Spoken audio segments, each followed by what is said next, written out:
So ilo mga katoto makainday amo gini siya nga atong gipalparan sang drone para makita bala nato ng top view balaw sa babaw kung ano ang 10,000 roses no mga katoto makainday.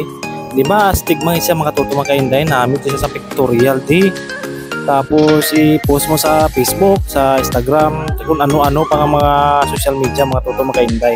So kung makita mo yung sa kilid mga katoto makainday, amo ni nga gi-upload ko man una nga nag-video sa Reels nga nag-aagi kami sa Cordoba nga pinakataas nga bridge o nga makita mo nga bag-o pag ini siya sa time pa ni Duterte no. Amo na si mga katoto makainday may kan-anan man mumpod siya sa sa area. Kung makita nyo mga katoto makainday, may kan-anan man siya mga katoto makainday sa area. Kung diin makita nyo sa 10,000 roses no.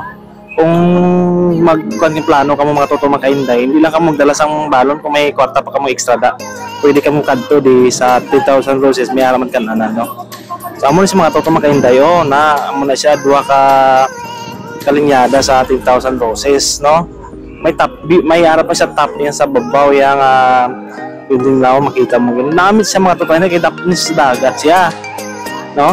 Ang magganagyan sa mga replano. So amo yung mga totoo makainday kung gusto niyo makadto di sa Cebu sa 10,000 roses pwede mo kanila kung pwede mag kasalman mag-merit pwede ka mo i-approach nyo kung basi kung pwede no.